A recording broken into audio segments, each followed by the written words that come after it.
The world ended in a flash of white and a deafening silence. Not the silence of peace, but the silence of when your eardrums rupture and your brain shuts off sound to protect itself. For an instant, I was nothing, just a consciousness floating in the void, ripped from my own body. The force of the explosion lifted me off the ground like a sheet of paper in a hurricane, then slammed me back against a brick wall that crumbled upon impact. The air, thick and hot, was stolen from my lungs. I thought it was the end. Strangely, there was no pain, just a feeling of detachment, as if I were watching it all from afar. When my senses began to return, it was an excruciating fragment. First, the smell, a suffocating mix of concrete dust, burnt gunpowder, and the metallic odor of warm blood. Then, the taste, a paste of sand, dirt, and my own blood in my mouth. My hearing returned as a high-pitched, incessant buzz, a single tone that drowned out all other sounds in the universe. I tried to open my eyes, but my eyelids felt glued shut. I forced them open, and the world came into focus, or what was left of it. The alley where we'd been seconds ago had disappeared. It was now a smoking crater, surrounded by an inferno of flames dancing over the wreckage of a jeep and the remains of what had once been my companion. The fire painted everything a sickening hue of orange and red, and black smoke spiraled upward into a sky I could barely see. I was alive. Understanding came slowly, creeping through the haze of concussion. I tried to move, and that's when the pain arrived, a searing wave that coursed through every nerve in my body. My left leg was pinned beneath a burning wooden beam, and a twisted piece of metal protruded from my shoulder, a grotesque adornment on my torn uniform. It was then, amidst the agony and confusion, that I saw it. In the center of the crater, where the explosion should have been strongest, something was different. The fire seemed to curve around a specific point, like river water swerving round a rock. The smoke drifted away from that spot, creating a strange, otherworldly clearing amidst the chaos. And there, untouched, was an object. It wasn't large, perhaps the size of a showbox. It wasn't a weapon, nor a piece of the jeep, nor a body part. It was smooth, made of a dark material that didn't reflect the light of the flame, but seemed to absorb it. Its shape was impossible, full of meaningless angles that seemed to hurt the eyes just to look at. And the worst part, the part that froze the blood in my veins more than any wound, was the silence that emanated from it. While everything round me screamed with the fury of destruction, that spot was a well of absolute stillness. It was an anomaly, the flaw in reality, a piece of solid night planted in the heart of a fiery hell. I forgot my pain, forgot my dead friend, forgot the war. My entire mind focused on that thing. It was a secret the fire had revealed, a whisper amidst a deafening scream. And the sole survivor, the sole spectator of that unholy scene, felt a primal terror that had nothing to do with death. It was the terror of the unknown, of what should not exist. Whatever it was, it did not belong to this world, and I knew, with a certainty that chilled my soul, that the true horror lay not in the explosion that had hit me, but in what it had unearthed. My name is Daniel Evan, but in Army records I was just Corporal Evans, 337-1908, a combat engineer specialist, a pompous title for what we actually did: search for a mine, disarm booby traps, more often than not, use explosives to blast our way through what remained of Germany's. I was a door opener, a demolisher of obstacles. My job was to bring chaos in a controlled manner. But the chaos that found me in that alley in Cologne was anything but control. Before I learned to calculate the amount of compounds he needed to knock down a wall, I calculated the trajectories of subatomic particles. I was a physics student at the University of Pennsylvania in Philadelphia. My world was a place of order, of laws and equations that explained everything, from the motion of planets to the structure. It was a predictable universe, contained in dusty blackboards and the smells of old library books. My life was as orderly as the theories I studied. I lived in a red brick house with my parents and my younger sister, Lisa. My father, an accountant, believed there was a place for everything and everything should be in its place. Our home was a sanctuary of quiet routines: breakfast at 7 o'clock sharp, the evening paper read quietly in the living room, the sound of my mother's piano playing on Sunday, The scent that defined my life was not gunpowder, but freshly cut grass in the summer and my mother's beef stew on cold Sunday. My greatest anxiety was a thermodynamics test or having the courage to ask Sarah Jenkins to the movie. For us, war was something that happened across the ocean, a series of radio news reports with names of exotic and terrifying places. But,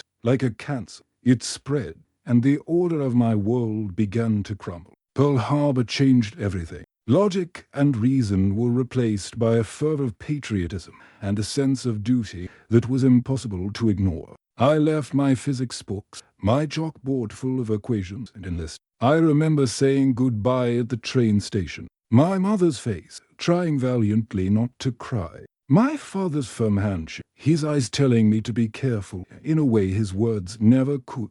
And Sarah, giving me a quick, awkward kiss, promising to write to me every day. I kept her photo along with my family's in my helmet, a reminder of a world where things still made sense. The training was brutal, but it was still a controlled environment. There were rule, hierarchy, a clear purpose. The true cognitive dissonance began when we landed in France. The destruction was something my logical mind couldn't process. Cities that had existed for centuries were turned into piles of rubble. They were monuments to human irrationality. Our platoon advanced with the rest of the army through France, through Belgium, and finally, we crossed into Germany. In April 1945, the war was in its final gasp, but they were the gasps of a cornered and furious. The fighting in Cologne was an urban hell. Every street, every house, every basement could be a death trap. There were no clear front line, only pockets of fanatical resistance.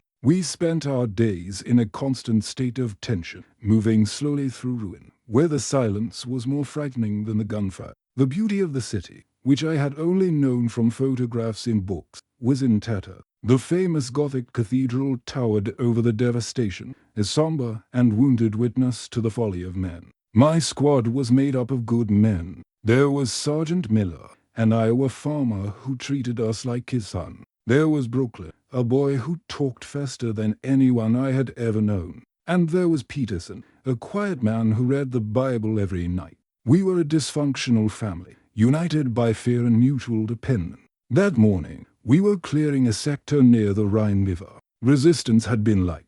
We were tired, perhaps a little careless. That's when we turned into that alley. And my world of laws and certainty, already shattered by the war, was finally annihilated. Not by the explosion itself. The war taught me that destruction is a fundamental force of the universe, as much as gravity. What broke my mind was what came after. That object in the crater. It violated every law of physics I'd ever studied. It shouldn't exist. And now, lying in this hospital bed, my body broken, its image is etched on my eyelid. The world I knew, the world of logic and order, was a lie. And I suspect that whatever I saw in that alley was the terrible, incomprehensible truth. Pain was the anchor that tethered me back to reality. A searing pain in my leg, a dull throb in my shoulder, a headache that felt like it wanted to split my skull in two. I opened my eyes to the canvas roof of a medical tent, the air heavy with the smell of sweat,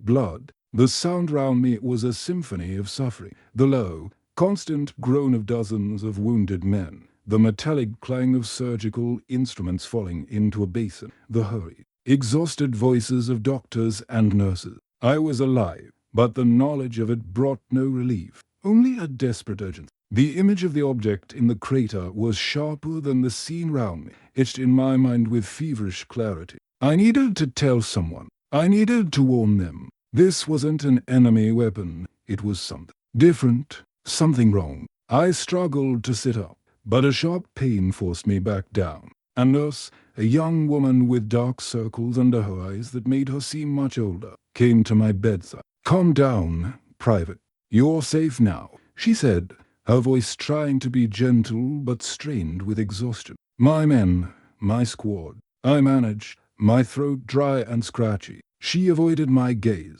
and I knew the answer. "I need to speak to an officer." "It's urgent," I insisted, trying to force my voice. "It's about the explosion." "What caused it?" She looked at me with a pity that irritated me. "You've suffered a severe concussion, Corporal. You need to rest." But I didn't give in. For hours, whenever an authority figure passed, I tried to get their attention, babbling about a dark object, about the curling fire, about a silence amidst the noise. Most ignored me. Finally, a medical captain, a middle-aged man with a grey face and eyes that had seen too much suffering, stood beside my bed, a clipboard in his hand. Evans, is that it? The sole survivor of the patrol in Friedrich Street? He asked, emotionless. Yes, sir, I replied, feeling a glimmer of hope. Sir, I saw it. In the crater. There was something there. Something that didn't explode. It was intact. The fire didn't touch it. I tried to describe it, my words stumbling over each other in my haste. It was impossible. The shape, the angle. It wasn't made of any metal I know. It absorbed light, sir. And the silence. It seemed to suck the sound from round it. The captain listened patiently, but his eyes were blank, clinical. He made a note on his clipboard. I see. And did you feel anything else? Hear voices? See strange lights? The question hit me like a slap. No, sir. I'm not crazy. I protested, my voice rising. I'm a combat engineer. I know what explosives are like. I know what they do to metal, to stone. That was different. It defied the laws of physics. He sighed, a long, weary sound, the sound of a man who'd heard too many stories of broken minds. He leaned closer, and his voice lowered to a falsely comforting tone, the kind used with a frightened child. Son, you've been through a trauma few men can imagine. Your entire squad was gone in the blink of an eye. Your brain has suffered a violent shock. It's perfectly normal for the mind to create things to try to make sense of the senseless. It's a classic symptom of combat fatigue. Shell shock. Each word was a stab. He wasn't listening to me. He was diagnosing. It wasn't a symptom. I shouted, and some of the wounded men in the nearby beds turned to look. It was real. As real as you. Someone needs to go back there. They need to retrieve that before the Germans do. The captain straightened, and the mask of false compassion fell, revealing an irritated disgust. Corporal, what you need is rest and to forget the hallucinations. The area has already been cleared. There was nothing in the crater but debris and bodies. Now, I'm going to ask the nurse to give you something for the pain and to help you sleep. And that's an order. He turned to leave. No, you don't understand. I shouted at his back. It's important. He stopped, but didn't turn round. He just said over his shoulder, what's important, Corporal, is that you accept what happened and recover. War is horrible enough without inventing new monsters. And he was gone. I lay there, the humiliation burning more than my wound. I had been reduced to a clinical case, a statistic of psychological trauma. My discovery, the most horrific and significant thing I had ever witnessed, was swept under the rug like the ravings of a fevered man. The nurse returned with a syringe. I tried to refuse, but I had no strength. I felt the sting in my arm and the icy liquid spreading through my vein. As the darkness pulled me down, the captain's cynical face merged with the image of the object in my mind. The world didn't just refuse to understand, it actively refused to know. And I realized that the true pain wasn't being the only witness to something impossible. It was being the only witness and being condemned to a forced silence, locked inside my own mind with a secret no one would believe. They patched me up with the impersonal efficiency of mechanics repairing a broken machine, stitches in my shoulder, a splint on my leg, and painkillers that left me in a numbing haze. But no bandage or morphine could touch the wound inside my head.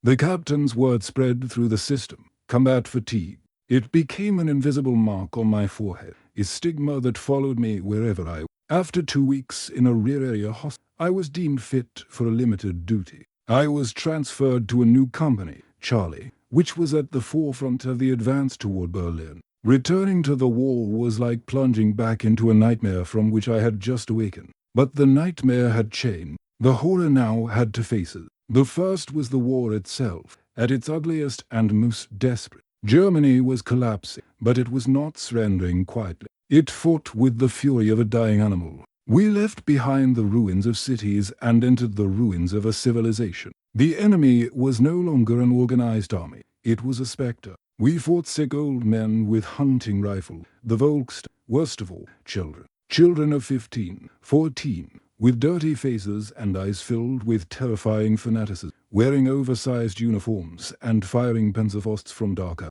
Every door we broke down, every basement we cleaned, was a plunge into uncertainty. We might encounter a family of terrified civilians or a Hitler Youth boy with a grenade in his hand, ready to take himself and us to hell. The destruction was total. The cities were skeleton. The air held a permanent smell of rot, not just of death, but of burst sewers, of spoiled food, of entire lives rotting beneath the rubble. And then there was the dust, a fine, grey dust, made from the pulverized remains of house, furniture, books, family photos, and human bone. It covered everything, seeped into our food, our lung, our soul. It was the tangible ghost of a world that had been annihilated. Amidst this external hell, my own personal hell flamed. The object, its image haunted me constantly. I saw it in my dream, feverish nightmares where I was back in the crater, the fire dancing round that impossible shape, and a silence that engulfed me.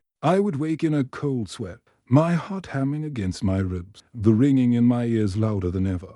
During the day, paranoia was my constant companion. My eyes no longer scanned just for snipers or mines. They scanned every pile of rubble, every shadow, every piece of twisted metal, searching for a sign, another piece of the puzzle. I saw strange angles in ordinary debris, mistaking chunks of obsidian for that light-absorbing material. My new squadmates, led by a tough sergeant named Rizzo, noticed my strangeness. I was the quiet guy who talked to himself, who stopped mid-patrol to stare at a pile of trash. They knew my record. Shell shock, I heard them whisper. They didn't trust me, and I didn't blame them. I became a ghost among them, present in body but with my mind miles away, trapped in that crater in Cologne. People understand the destruction they can see, the destruction wrought by men with bombs and bullets. But how can we explain a horror that lurks beneath it, a horror that corrupts reality itself? If you've ever sensed a darker truth beneath the surface of the world, a terrible logic behind the chaos, share this story. Perhaps we're not alone in our search for answers no one dares see. The escalation reached a new level on the outskirts of Leipzig. Our mission was to seize a research institute that, according to intelligence, was being used as a command post. The place was strangely intact compared to the rest of the city. The battle to enter was fierce but short. Inside, we found something we hadn't expected. It wasn't a military command center. It was a laboratory, but not like the ones I knew from university. There was strange equipment, gigantic coils humming with residual energy, and chalkboards covered not with military tech, but with equations that made my spine shiver. They were more complex than anything I'd ever seen, dealing with non-Euclidean geometry, multidimensional physics, concepts that were purely theoretical to us. In a locked room in the basement, we found what I'd both feared and desperately longed for. It wasn't another object, but drawings of it. Dozens of detailed sketches in a journal, showing the same impossible shape I'd seen, rotating on different axes. Beside the drawings were notes in German, written in a frantic hand. Die Glocke read one title. Other phrases stood out. Krümmung der Realität, curvature of reality. Tor zu einer anderen Dimension, gate to another dimension. My heart was pounding so hard I thought it would explode. I wasn't crazy. It was real. They knew what it was. They were studying it. I showed the diary to Sergeant Rizzo. He flipped through the pages with a bored look. Congratulations, Evans. You found the diary of a mad scientist, he said, tossing the book back on the table. They were probably trying to build a superweapon. Doesn't matter. Get it all together for intelligence, and let's get out of here. This place gives me the creeps. Their refusal to see, to understand, filled me with a cold dread. They didn't see the connection. To them, it was just another piece of enemy weirdness. For me, it was confirmation that the war we were fighting on the surface was just a shadow of a much larger, older battle. The horror was no longer just a memory. It was a conspiracy, and I was at the center of it, more alone and terrified than ever. The diary I found in the lab poisoned me with purpose. The fear didn't go away, but now it was mixed with a feverish excitement. The excitement of a detective who's found the first real clue in a case everyone considered unsolvable. I wasn't just hunted anymore, I was hunting. I read and reread the few German sentences I could translate, obsessing over the words gate and culture. My paranoia intensified, but now it had a focus. I wasn't a madman seeing ghosts. I was the only one who knew the monsters were real. It was in this state of mind that we entered the suburbs of Berlin. The city was the heart of the beast, and it wouldn't die without taking the world. The fight was an apocalyptic nightmare, waged amid mountains of marble and concrete, under a sky permanently grey with smoke. It was there that I met P.F.C. Miller, a relief medic assigned to us. He was younger than me, maybe 18, with a freckled face that belonged on a Nebraska farm, not in this slaughterhouse. He didn't know my story, didn't look at me suspiciously. He saw me as Corporal Evan, the engineer. One night, he saw me scribbling some of the equations from the journal on a piece of cardboard. Instead of walking away, he sat beside me. "What's this?" he asked curiously. "It looks complicated." For the first time in months, I talked to someone. I talked about physics, about university, about the beauty of mathematics. I didn't mention the object or the lab, but just having that normal conversation made me feel human again. Miller listened to me with genuine interest. He was a small island of sanity in my ocean of madness, and that's why what happened next became the burden I could never let go of. We were clearing an apartment complex that served as a nest for SS snipers. It was slow, terrifying work. We made our way through dark, rubble-strewn corridors, where every closed door might hide an enemy or a trap. We reached an apartment on the top floor. Most of the ceiling had collapsed, exposing the grey sky. The place was gutted, but in the center of the main room, something caught my eye. On an overturned mahogany table sat a leather briefcase. It was covered in dust, but it seemed strangely preserved. And above it, a symbol that made my blood run cold. A circle with a series of angular lines crossing it. One of the symbols I'd seen repeatedly in the scientist's journal. That was it. It was another clue. My heart raced. All the training, all the caution, all the discipline vanished, consumed by my obsession. Sergeant Rizzo gestured for us to wait while he sent 2 men to check the flank. "Evans, stay there," he whispered fiercely.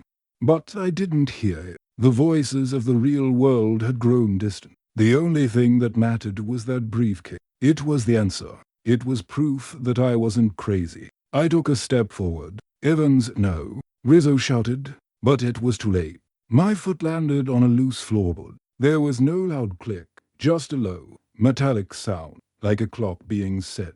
I froze. Miller, like the good doctor he was always right behind the men in front. He was only a step away from me. When I took the fatal step, he also took a step to follow me. The ground beneath him exploded. It wasn't a large explosion, like the one that hit me. It was a bouncing Betty, a bouncing mine. The main device was launched into the air and detonated at waist height. Miller didn't stand a chance. The blast threw him against the wall. Time stopped. The sound faded, replaced by the same high-pitched hum of my own explosion. The dust rose, and as it began to settle, the scene that unfolded shattered what was left of my soul. Miller was on the ground, or what was left of him. He was still alive. His eyes were open, fixed on me, filled with a confusion and pain more terrible than any accusation. He didn't scream. He just made a low, gurgling sound as he tried futilely to hold back what was leaking from his abdomen. I caused this. My quest, my madness, my selfish need for a validation. Rizzo and the others dragged me back, their faces a mixture of horror and pure, icy hatred directed at me. "Doctor, doctor," someone shouted, forgetting for a second that Milrethi doctor. He died there, on the floor of that dusty apartment, his eyes still fixed on. I didn't see what was in the folder. It didn't matter anymore. In that moment, I understood the true horror. The object in the crater was an abomination, something otherworldly. But the real monster in that apartment was me. I had traded the life of a good man, the life of a boy who showed me a moment of kindness, for a shadow, for a theory, for a secret that should never have been unearthed. This is the revelation, the trauma that defines me. War didn't turn me into a murder of enemy. It turned me into the murder of a friend. And Miller's shock, wounded face is the image that burns behind my eyes, far brighter and more terrifying than any exploding fire or any object of impossible darkness. Miller's death broke me. Sergeant Rizzo made sure the guilt was a burden I would visibly carry. He removed me from my engineer position. My new role was simple: carry ammunition and stay out of the way. I became a ghost, a uniformed specter that followed the squad, their contemptuous gaze weighing on me like a shroud. Silence was my only companion. They wouldn't speak to me except to give short, sharp order, and I wouldn't speak to anyone. What was there to say? The only truth I knew was stained with the blood of an innocent. We reached the ruins of what had once been the center of Berlin. The battle for the Reichstag was the final act in Europe's opera of destruction. The air was thick with smoke, and the sound was a relentless wall of artillery, machine gun fire. It was the apocalypse. Our unit was assigned a task no one wanted: clearing the network of bunkers beneath the government district. It was a suicide mission.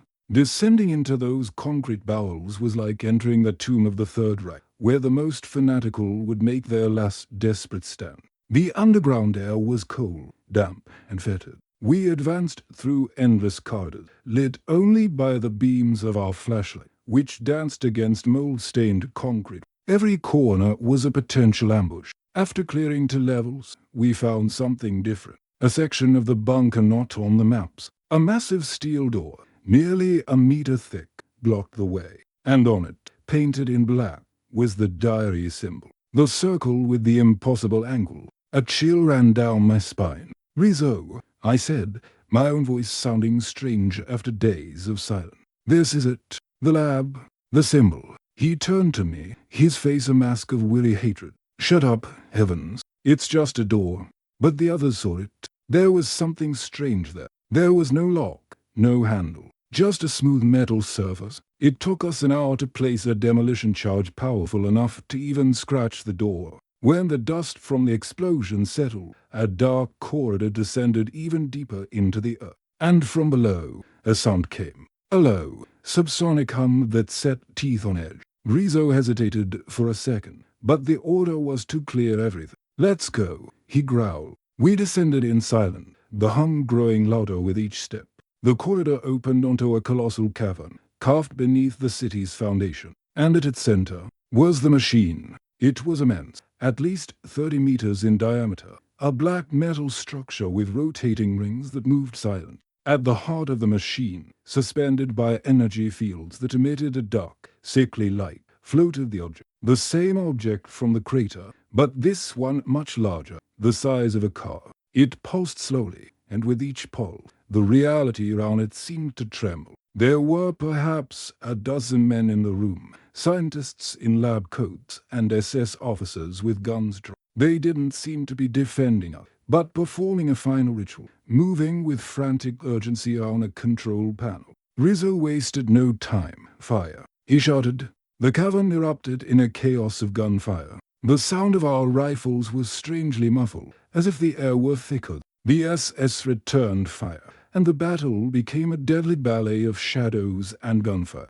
But then one of the scientists, an older man with fanatical eye, shouted something in German and pulled a final lever. The machine came to life. The hum turned into a deep groan that shook the foundations of the world. The object in the center began to spin faster, and the dark light it emitted intensified, swallowing the light from the lamp. And then all hell truly broke loose. It wasn't a hell of fire, but of broken logic. I saw a soldier near me fire his rifle, and the bullets came out in slow motion, hovering in the air before falling to the ground like molten. The concrete wall behind the scientists seemed to ripple, like fabric in the wind. I looked at Rizzo, and for a second, his face split into 3 overlapping images. Space and time were unraveling. Screams filled the air, not just of pain, but of absolute, incomprehensible terror, as the men saw the laws of the universe were written before their eyes. In the corners of my vision, I saw glimpses,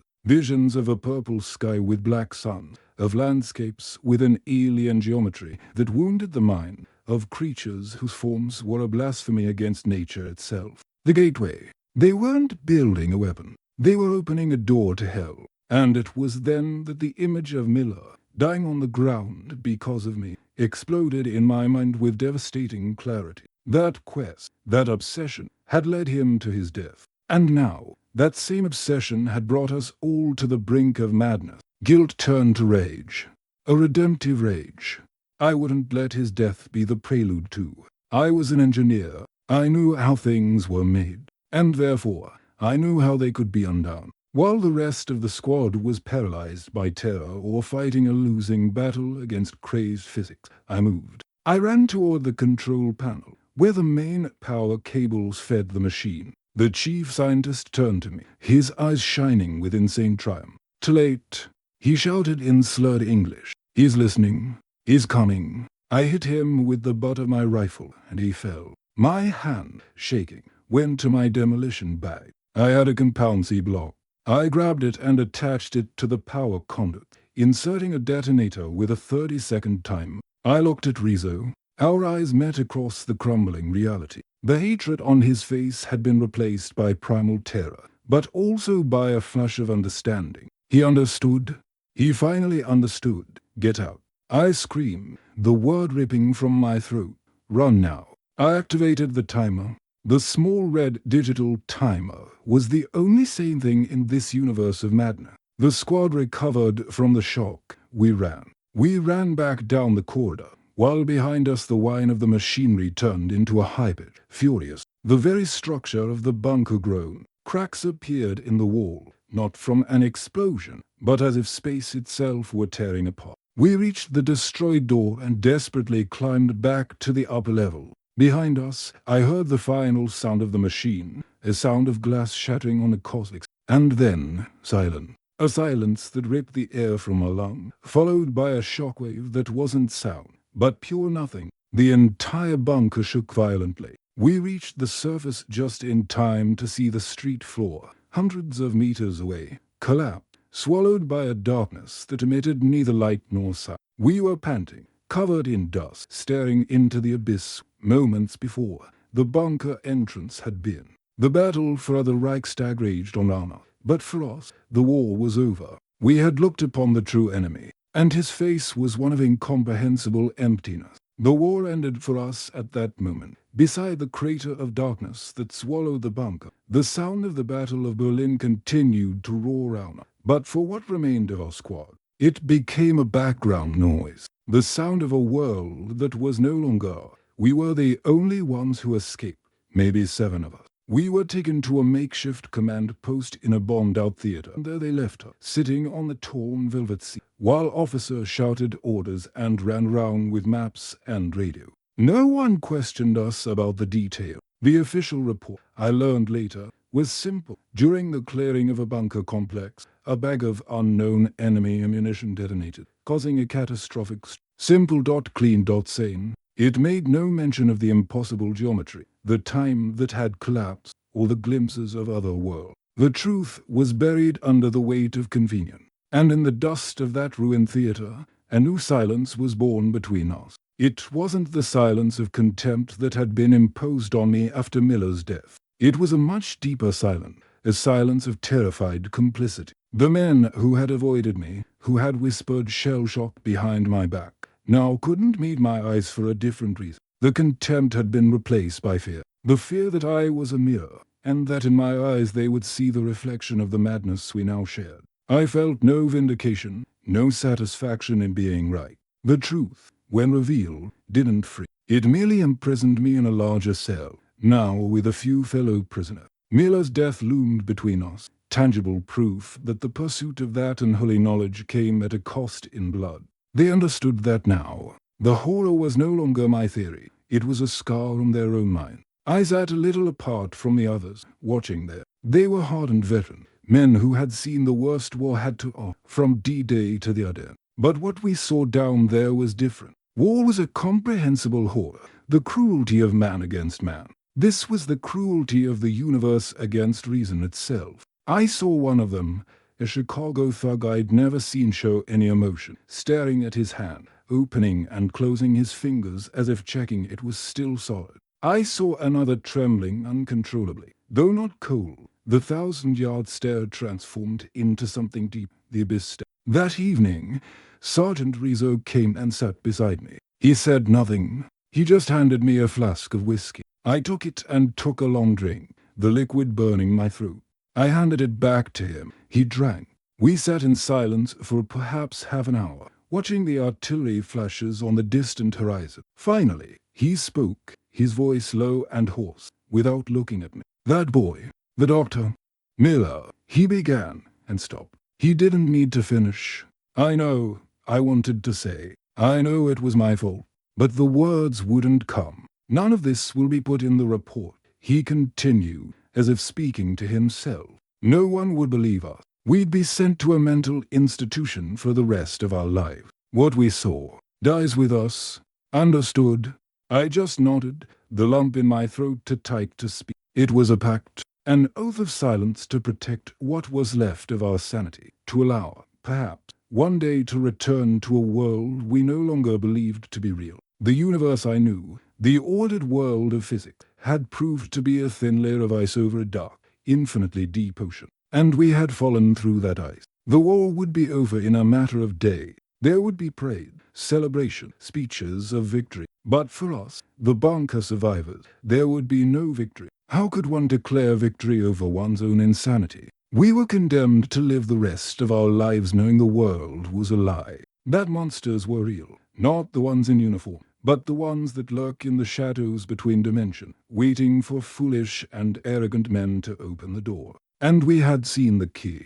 In that silence, the loneliness I had felt before seemed almost sweet in comparison. Before, I had been alone with a terrible truth. Now, I was trapped in a shared silence, knowing we could never talk about it, never process it. We were alone, together. And this, I realized, was a much more subtle and permanent kind of hell. The rest of my life has been a long epilogue to those few moments in the bunker. I returned home for the parades and the celebration. I hugged my mother, shook my father's hand, married Sarah. I tried with all my soul to be the man they expected me to be, the hero who returned. I finished my degree in physics, became a professor at a small college in the country. I lived a good life, a quiet life. I had children. I saw the world change. I saw technology advance in ways that seemed magical. I saw men go to the moon. And in each of those moments, a small, dark secret nestled deep in my heart. This is all a lie. A beautiful, elaborate, and necessary lie. For years, I was haunted by guilt. Miller's death was the ghost that sat at every dinner table, that was present at every birthday, at every moment of joy. I saw it in the faces of young students, saw their trust and kindness, and the memory of what my obsession had cost them stabbed me anew. I tried to atone for my sin by dedicating my life to reason, to science, to the pursuit of clean and secure knowledge. I taught Newton's laws and Einstein's theory of relativity, but my words felt like ash in my mouth. How could I speak of an orderly and predictable universe when I had seen, with my own eyes, the seams of that reality unravel? How could I teach about cause and effect when I had witnessed a cause our understanding could not even name? The great catharsis of my life, the learning that finally allowed me to breathe, was not a revelation of light, but an acceptance of darkness. The lesson the war taught me, the moral of my story, is the most bitter of all. Knowledge does not liberate. It imprisons. And sanity is not the ability to see the truth, but the strength to ignore it. We, as a species, survive because we are blessed with ignorance. We live our lives on a brightly lit stage, secure in our belief that the stage is all there is. We worry about our mortgages, about politics, about love and loss. And that's good. It's necessary. Because I've seen what lies in the dark way, in the creaking machinery beneath the stage. I've gazed into the abyss, and the truth it showed me is that the universe is not only stranger than we imagine, it is actively hostile to our understanding. The search for a truth, which I once saw as the noblest of calling, has revealed itself to be a form of arrogance. Nazi scientists, in their quest for power, stumbled upon a truth they were not meant to know, and in their arrogance, they tried to control it, to weaponize it, to open a door that should have remained eternally closed. They failed, and the price was annihilation. I followed the same path, driven not by a thirst for power, but by a thirst for knowledge. And the price of my arrogance was Miller's life. He died because I couldn't accept the mystery. I needed to know. This need, this hunger to unravel the secret, is the original sin of our species. My pact of silence with Rizzo and the others was the most rational act of my life. We weren't hiding the truth to protect the world. We were hiding the truth to protect ourselves. To give ourselves a chance to pretend. To pretend the ground beneath our feet was solid. To pretend the laws of physics were immutable. To pretend we were the most intelligent creatures in the universe. Over the years, I never heard from the other bunker survivors again. Perhaps they managed to forget. Perhaps they were consumed by the memory. I chose a different path. I learned to live a double life. In my outer world, I am a man of science, a grandfather explaining the constellations to his grandchildren. But in my inner world, I am a keeper of a terrible secret. I learned to find bittersweet beauty in fiction. I love the simplicity of a working equation, the predictability of a chemical reaction, the beauty of a sunset that obeys the laws of optics. I've learned to love the well-lit stage. I protect it. I defend it. Because I know the darkness that surrounds it is infinite. And the final lesson, the moral that has allowed me to find a fractured peace, is this: the purpose of life is not to understand the universe. It's to find a safe corner within it, however small and illusory, and fill it with the things the darkness cannot touch: love, kindness, compassion. These things may not be the fundamental truth of reality, but they are the fundamental truth of our humanity. And Miller taught me this in his death, more than any physics textbook ever could in life. I sit in my old leather chair in my office. The walls are lined with books that promise senses, that map the cosmos with elegance and precision. A telescope is pointed at the window, a gift from my children. They think I gaze at the stars for the love of science, for the beauty of Saturn's rings or distant nebulae. They don't know the truth. I don't gaze at the stars. I watch the darkness between them. The pact of silence we made in that ruined theater has been maintained. In a world eager to forget the horrors of war, our secret was just another ghost to be ignored. Sometimes I wonder what happened to Rizzo and the others. Did they manage to build a life on the cracked foundations of our shared reality? Or could it be that, on silent night, they do feel the subsonic hum in their bones and see glimpses of skies with black sun? I hope they have found the peace in the ignorance I fought so hard to cultivate. This life I've built, this fortress of normals, is my penance and my sanctuary. Every equation I solved, every lecture I gave on the immutable laws of the universe, was a brick I placed in the wall between my mind and the memory of that cave beneath Berlin. It was a silent prayer for order to be real. But at night, in the silence, the wall grows thick. And I remember the feeling that the universe is a vast, incomprehensible mechanism, and we are but dust in its gears. And worst of all, I remember the look on the chief scientist's face. He's listening. He's coming. We stopped that machine. We destroyed that gate. But did we close the door in time? Or did we just slam it in the face of something that already knew we were here? That's the question that haunts me. That's why, after all these years of silence, I've decided to speak out. Maybe I'm old and foolish, or maybe I'm more terrified of forgetting than remembering. If you believe there are doors that should never be opened and secrets the universe keeps for a good reason, share this warning. Perhaps by remembering the danger, we can collectively keep the door closed. I look out into the darkness. The war taught me about the darkness in the heart of man. But the bunker taught me about the darkness at the heart of reality itself. We destroyed a machine, yes, but how do you destroy an idea? How do you kill a truth? Sometimes I think we didn't survive an enemy's secret weapon. I think we survived a revelation, and what I saw among the wreckage. What should never have been found wasn't the object itself. It was terrifying proof that our reality isn't the only one, isn't the most powerful,